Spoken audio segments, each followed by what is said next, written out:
আমি আগের দিন একটা ভিডিওতে বলেছিলাম এই অন্নপূর্ণা যোজনা নিয়ে। অন্নপূর্ণা যোজনার এখন মানে ব্যাপারটা হচ্ছে প্রতিটি ঘরে ঘরে ছড়িয়ে গেছে। কি করতে হবে, কি করব, মানুষের মাথা খারাপ। কেউ কেউ ভিডিওতে কিছু ভুলভাল তথ্য দিচ্ছেন, তার জন্য মানুষের আরও বেশি বিভ্রান্ত হচ্ছেন। প্রত্যেকের কাছে দয়া করে অনুরোধ জানাবো আমি যে কেউ ভুলভাল ইনফরমেশনটা দেবেন না। মানুষ এতে উদ্বিগ্ন হয়ে যাবে, আরও বেশি টেনশন করবে। তো আজকের সকালে আমি দোকান যখন খুলেছি, একটি কাস্টমার এসছেন। এসে তার আমি ফোন নাম্বার দিয়ে, যেমন এই যে family level data collection form, এখান থেকে যে পোর্টালে আমাদের ঢুকতে হয়, আপনারা সবাই জানেন, এখন বর্তমান সবাই জেনে গেছেন যে কোন পোর্টালে ঢুকলে আমরা অন্নপূর্ণা যোজনার স্ট্যাটাস চেক করতে পারবো। তো এখানে ঢোকার পর একটা জিনিস আজকে আপনাদের শেয়ার করতে চাইছি, যারা ক্লেম করতে চাইছেন বা ক্লেম করছেন, বা অনেক সাইবার ক্যাফে কী বলছে যে ক্লেম করে নিন, আপনারা ক্লেম করলে নাকি অনেকে টাকা ঢুকে যাচ্ছে, কিন্তু আমি এমন কোনো কিছু পাইনি যেখানে ক্লেম করলে টাকা ঢুকে যাবে। তো দেখুন, এই একটা ফর্ম আমি এখানে, এটা আমার এখান থেকে অ্যাপ্লাই করে না, অন্য কোথাও থেকে অ্যাপ্লাই করেছিল। তো এই যে ফর্মটা ইনি অ্যাপ্লাই করেছিলেন যে 6/6/2026 তারিখে 1:40:09 ঠিক আছে। এবার অ্যাপ্লাই করার পরে উনি এটা অ্যাপ্লাই করেছেন কবে, তাহলে জুন মাসে। জুন মাসে অ্যাপ্লাই করার পর ওনার কিন্তু জুলাইতে টাকা ঢুকেছিল। জুলাইতে টাকা ঢুকেছিল বলে উনি ভেবেছিল আগস্টে টাকা ঢুকে যাবে, কিন্তু আগস্টের 17 তারিখ থেকে টাকা ঢোকা শুরু হয়। এই যে দেখছেন ফর ফার্দার ভেরিফিকেশান, এই যে ফর ফার্দার ভেরিফিকেশান, এই লেখাটা ওনার চলে আসে।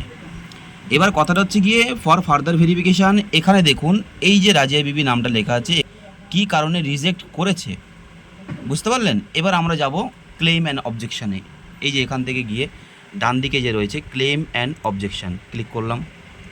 যাওয়ার পরে একটু ভালো করে ফলো করবেন, ভালো করে। এখানে রয়েছে অবজেকশন এগেইনস্ট সামন, মানে আমি কারোর বিরুদ্ধে অবজেকশন নিতে পারি, করতে পারি অবজেকশন। আর ক্লেম বাই অ্যাপ্লিক্যান্ট, মানে এই যে আবেদনকারী তাহলে আমি লগ ইন করেছি, তার অ্যাপ্লিক্যান্ট আমি ক্লেম করতে পারি। এবার মেইন যে আমার কথাটা বলার, এখানে একবার একটু দেখুন যে এখানে লেখা আছে এই ফর্মটা আপনি কখন ইউজ করবেন, সাবমিট এ ক্লেম, কখন আপনি একটা ক্লেম সাবমিট করবেন। বলেছে যে ইউজ, ভালো করে ফলো করবেন একটু, ইউজ দিস ফর্ম, এই ফর্মটা তখনই ব্যবহার করবেন if your application was wrongly rejected, যদি আপনার আবেদন ভুল করে রিজেক্ট হয়ে যায়, অর হ্যাজ ইনকারেক্ট ডিটেলস, অথবা আপনি ভুল তথ্য দিয়ে ফেলেন, তবেই আপনি এই ফর্মটা ক্লেম করতে পারবেন, বা এই ফর্মটা আপনি ফিল আপ করতে পারবেন, তখনই আপনি এই ফর্মটাকে ইউজ করতে পারবেন। বোঝা গেল আমার কথা? তাহলে কখন সাবমিট করতে হবে, এটা গভর্নমেন্ট কিন্তু অফিসিয়ালি তাদের পোর্টালে দিয়েছে। আচ্ছা, এবার আমার মেনলি যে কথাটা বলার জন্য ভিডিওটা করা, তো যাদের ফর ফার্দার ভেরিফিকেশানে রয়েছে, তারা যদি আপনারা হুট করে ক্লেম করে দেন যে আপনাদের টাকাটা ঢুকেই যাবে, এমন কিন্তু কোনো ব্যাপার না। কারণ আমার নিজের ছোটোখাটো অভিজ্ঞতা থেকে আমি বলছি, অনেকে আছেন ক্লেম করেছেন, কিন্তু কারোর কিন্তু টাকা এখনও ঢোকেনি। তো ক্লেম করলে যে সমাধান মিটে যাবে বা সমস্যার সমাধান হয়ে যাবে, এমন কোনো কিন্তু কথা নয়। এবার ওখানে আসি, যেখানে ওই যে সাবমিট অ্যান্ড ক্লেম, যেখানে আপনাদের আন্ডার প্রসেস দেখাচ্ছে ফর ফার্দার ভেরিফিকেশান, এই যে আন্ডার প্রসেস বা ফর ফার্দার ভেরিফিকেশান দেখাচ্ছে, তার নিচে আন্ডার প্রসেস দিতে কোনো সমস্যাই নেই, তাদেরকে তো একদম ওয়েট করে যাওয়াই উচিত অন্তত 30 তারিখ পর্যন্ত। যাদের ফর ফার্দার ভেরিফিকেশান দেখাচ্ছে, সেই ফর ফার্দার ভেরিফিকেশানদের জন্য যদি ওই যে নামটা দেখালাম, নামের নিচে কোনো প্রকারের রিজন না লেখা থাকে, রিজন কীরকম, রিজন হচ্ছে গিয়ে যে আপনার গভর্নমেন্ট এমপ্লয়ি এরকম লেখা থাকবে, অথবা 3 রুমস ইন আরবান এরিয়া। আরেকটা কথা বলে দেই, যদি আপনারা ভুলবশত পঞ্চায়েতের ক্ষেত্রে 3টে রুম দেন, তাহলে কিন্তু আপনাদের ক্যান্সেল হবে না। 3টে রুম থাকলে পঞ্চায়েতেও টাকা পাবে।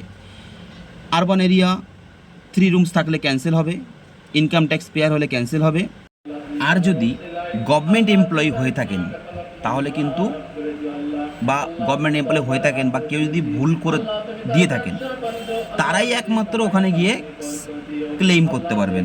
ওখানে কিন্তু লিখেছে যে submit A claim when your application was wrongly rejected, ওখানে লেখা থাকবে যে rejected and must be further verified. এই লেখাটা যদি থাকে, তারা ক্লেম করতে পারবে। আর যদি নিজেরা কোনো ভুল দিয়ে থাকেন যেটা ওই নামের নিচে লেখা থাকবে, সেক্ষেত্রেও কিন্তু আপনারা ক্লেম করতে পারেন। তাহলে বোঝাতে পারলাম তো? এই যে এত ভিডিও দেখে ফেসবুক থেকে বা ইউটিউব থেকে এত ভিডিও দেখে মাথা খারাপ না, সঠিক ইনফরমেশান পাওয়ার জন্য সাথে থাকবেন, একটু সাপোর্ট করবেন। আমি আপনাদের কাছে একদম সঠিক তথ্যটা তুলে দেওয়ার জন্য চেষ্টা করব। ধন্যবাদ।